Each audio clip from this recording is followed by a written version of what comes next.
Pues primero agradecer a la Academia de la Lengua, especialmente a Ricardo Silva Santesteban por haber aceptado mi comunicación.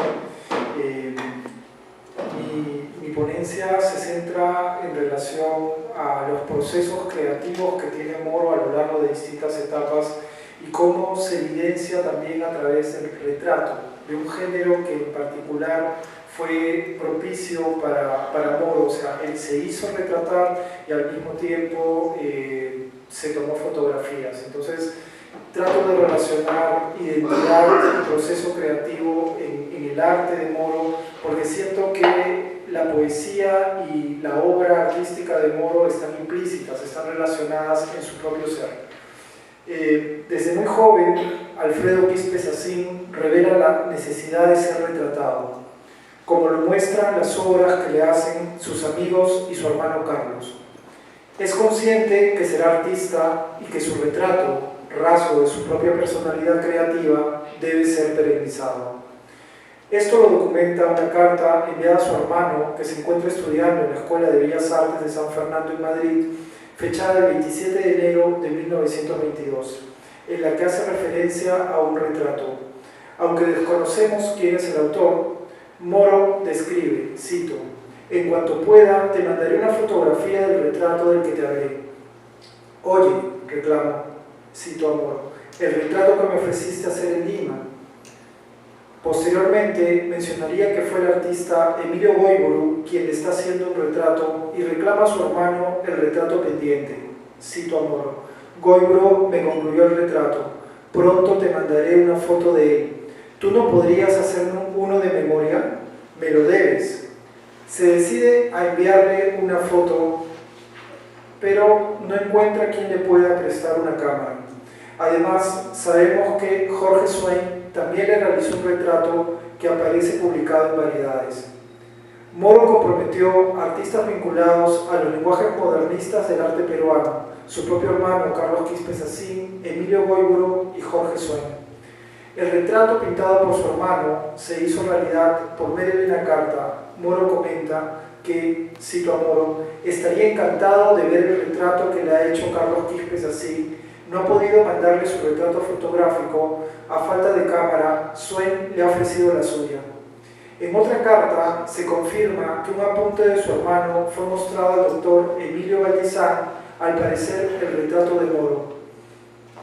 En este periodo, la corriente que influencia su obra es el simbolismo.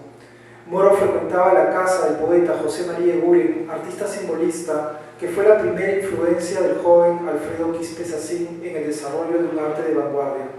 En ese sentido, tenemos que precisar que los referentes que reconoció Eguren no fueron exclusivamente poéticos, sino plásticos, entendiendo que antes que la mirada poética tenía una inclinación por desarrollar la pintura y la danza. La primera lo acompañaría hasta su muerte, la segunda terminaría en París por una enfermedad. Esto lo comprobamos al comprobar varias acuarelas simbolistas realizadas por Eguren que encuentran correspondencia con la obra del joven artista. Hay aspectos semejantes en la representación de seres apenas abocetados y con aire fantasmal, que aparecen insertos en un paisaje bucólico. Es el caso de una acuarela de Eguren, comparada con Sin título. Muchas de las obras de Moro saben que no se encuentra un título. Además, otra obra del poeta barranquino muestra diseños geométricos. Siguiente, por favor. Muestra diseños geométricos al realizar una casa con un personaje que tiene como fondo un edificio.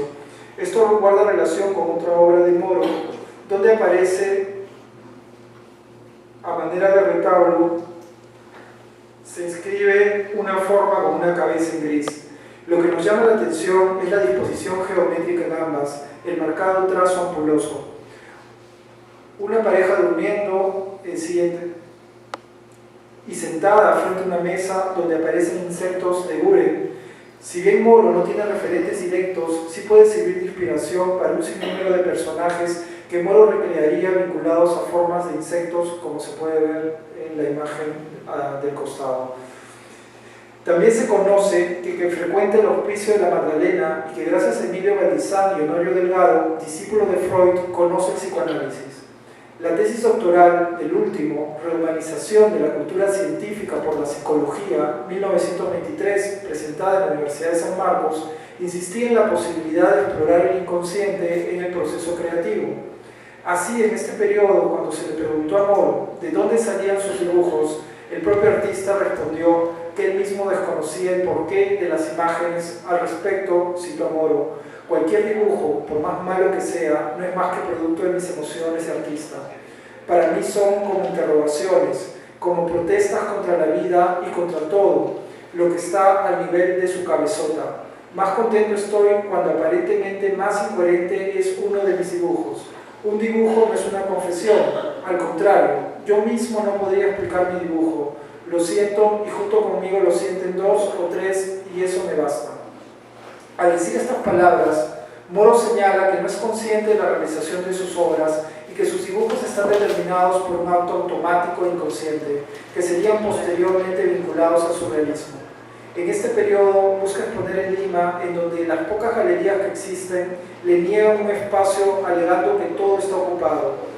Hace, cito a Moro, 2 años que quiero hacer mi exposición. He recorrido todos los sitios posibles y todos he recibido la misma negativa con la misma disculpa. No tenemos sitio, lo sentimos mucho. Por este tiempo, intenta estudiar por lo menos 1 año en la Escuela de Bellas Artes, actividad que no llega a concretar. En este periodo hace ilustraciones para un joven poeta que le pide a manera de favor ayuda en la ilustración de la portada de su libro o para la revista Variedades, actividad no remunerada por la que no cuenta con los recursos para realizar sus obras, las que se reducen a tinta, dibujo o acuarela. Sin dinero es difícil pintar al óleo.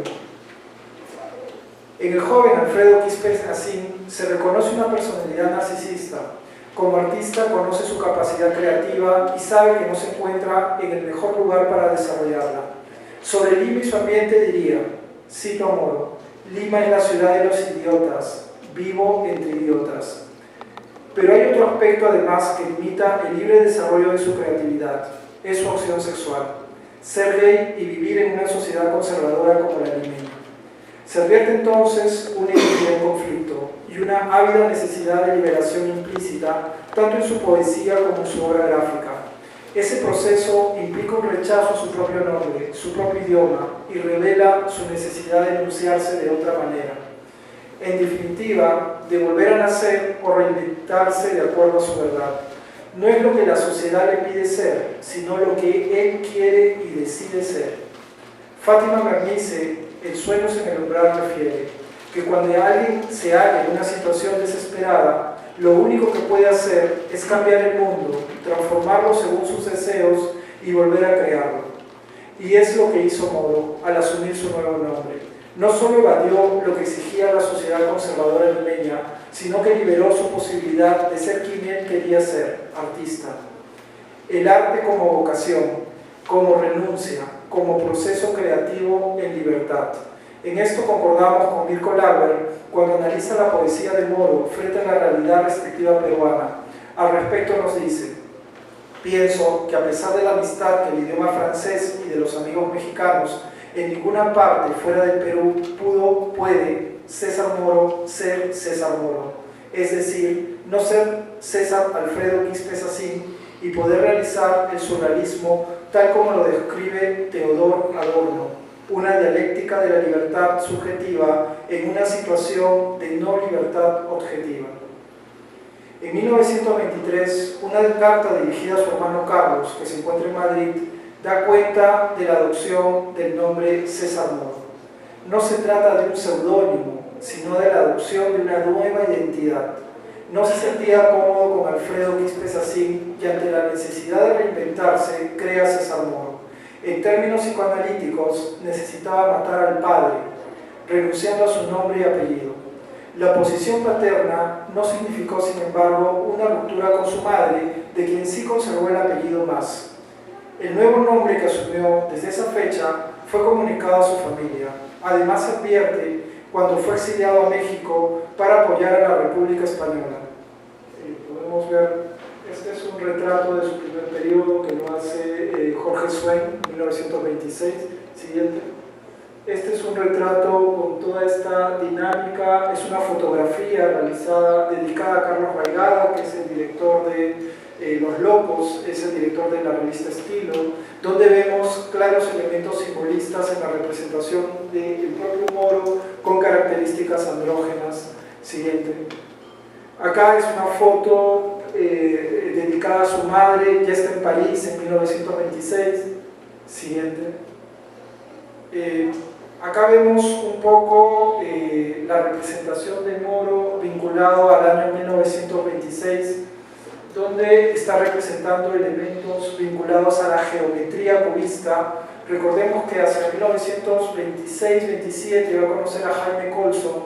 Jaime Colson es un artista dominicano que previamente había conocido a Carlos Quispe Sacín en España y que luego va a influenciar la obra de César Moro. Siguiente. Bueno, acá tenemos algunos elementos vinculados a esa relación que existe entre Jaime Colson y César Moro en los elementos geométricos que habían sido rescatados por Francis de Miomandri. Se va a ver a través de la libreta de inscripción que tiene en el Registro Nacional de Extranjeros, donde aparece con el nombre de César Moro.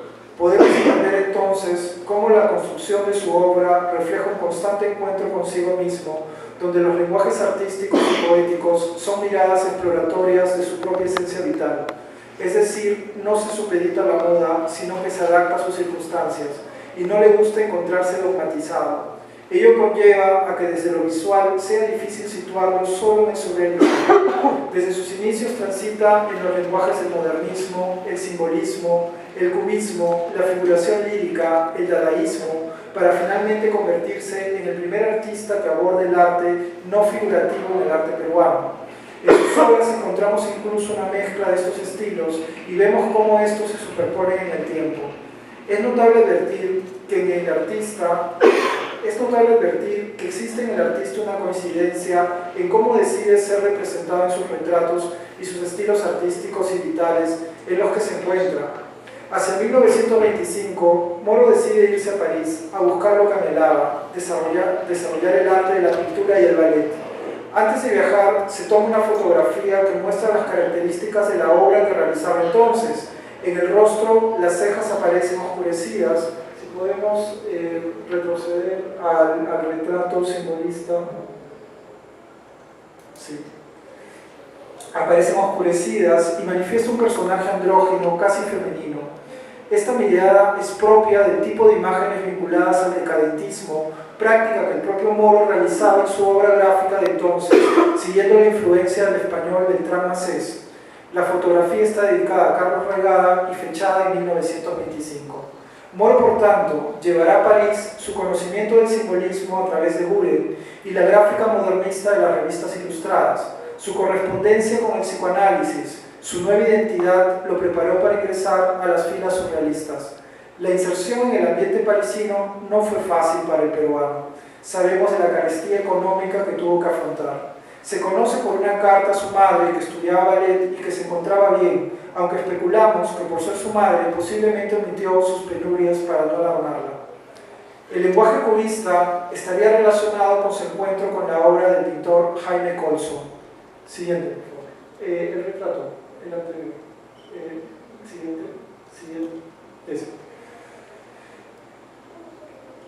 A quien conoció en París por recomendación de su hermano Carlos. Así Moro compartió sala con el pintor dominicano en la exposición del Gabinete Maldoror en 1926 en Bruselas y en la Asociación París-América Latina 1927 en París.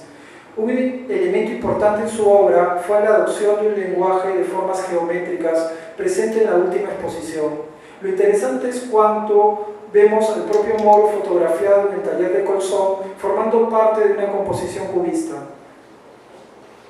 Se ve al artista sosteniendo una guitarra que está rodeada de distintos marcos y cuadros colocados en los planos de formas cuadrangulares. La fotografía y la composición insertan a Moro en una obra cubista que corresponde a la propia propuesta creativa de entonces como Geometría. En este periodo vi los 100 diseños vio los 100 diseños realizados por Pablo Picasso presentados en la Galería de Paul Rosenberg en París entre junio y julio de 1927. La importancia de este encuentro se puede apreciar cuando escribió el prólogo de la Exposición Internacional del Surrealismo 1940, que realizó junto con André Breton y Wolfgang Pauli en México. Ahí Moro diría: hacia 1910, fecha histórica en la que Pablo Picasso, el incomparable, inició su búsqueda designada con el propio nombre de cubismo, el milagro comenzado entonces no termina ni con el duro interregno con el voraz espacio de tinieblas de la Gran Guerra. Si bien sabemos que el lenguaje cubista en Moro intentaría ser superado cuando participó en París en la Figuración Lírica Española 1927, también queda claro que nunca abandonó este lenguaje y que fue retomado cuando incursionó en la abstracción desde su estadía en México y a finales de su vida, teniendo una impronta geométrica. Es reciente el peso y la importancia que ha tenido Moro en el estudio de las artes visuales y su relación con el surrealismo. Hoy es indiscutible la importancia que tuvo al realizar la primera exposición surrealista realizada en América Latina en 1935 en la Galería El Cedro, junto con un grupo de pintores chilenos. Su casi ausencia en el panorama de la historia del arte peruano se debe a ser considerado un diletante, opinión no compartida, ya que a pesar de no contar con una formación académica y realizar sus obras en dibujos, acuarelas y pasteles, sus propuestas creativas enuncian la vanguardia y sus lenguajes más que los artistas académicos. El hecho de asumir materiales no oficiales y no estar supeditado en una escuela le otorgó más libertad creativa en sus obras. Moro fue el primer artista surrealista peruano en contacto directo con la vanguardia parisina y el primer latinoamericano en participar en el grupo de André Breton. El viaje a México le permitió al artista distanciarse del surrealismo y adoptar la tendencia de la abstracción, y su última producción en el medio peruano. No es de todo cierto que la abstracción de Moro fue realizada ya en Perú, porque obras en México como imágenes cretinizantes, podemos seguirlas en la... Este es un retrato que le hace Carlos Quispe a César Moro en 1926. Este es un dibujo que le hace Carlos Quispe a Moro, fecha de 26. Su etapa surrealista. Esto es un poco la tarjeta de registros del ingreso de Moro a México, donde está su nombre. Siguiente. Vemos cómo ya firma el nombre de César Moro, más. Siguiente. Y acá vemos un poco lo que quiero decir, que es la relación de imágenes cretinizantes y sobre todo el baño del insecto hoja de 1942 muestran que ya en la ciudad azteca realizaba un tipo de abstracción que podía vincularse al automatismo de André Masson, de formas abstractas y redondeadas alternadas con figuras geométricas como Persifá o Sitzer,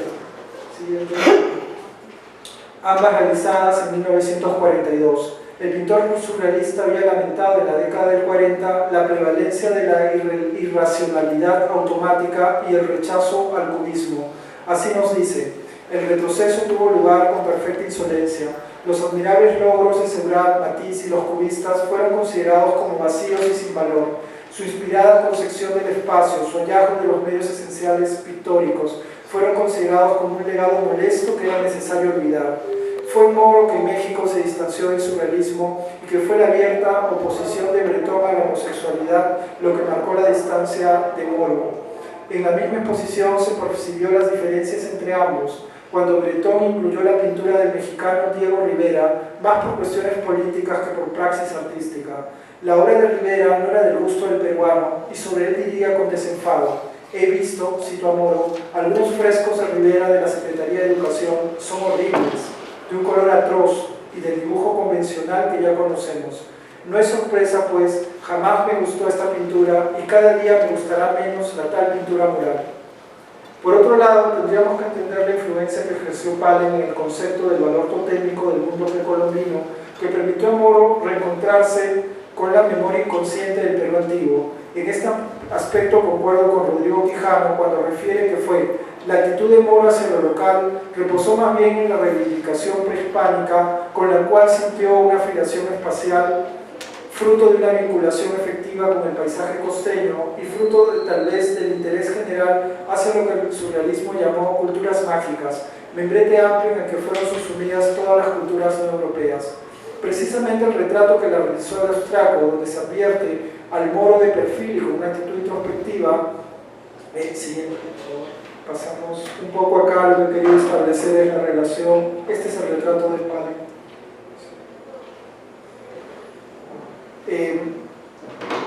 A diferencia de los artistas peruanos de los primeros años del siglo XX, como Teófilo Castillo, José Sabogal, Elena Iscue, quienes exploraron el lenguaje plástico, la cerámica nazca, mocho, los mates iqueros, Moro exploró lo que años después llamarían ancestralismo, es decir, además de recuperar el lenguaje formal, buscó recuperar su pasado mítico.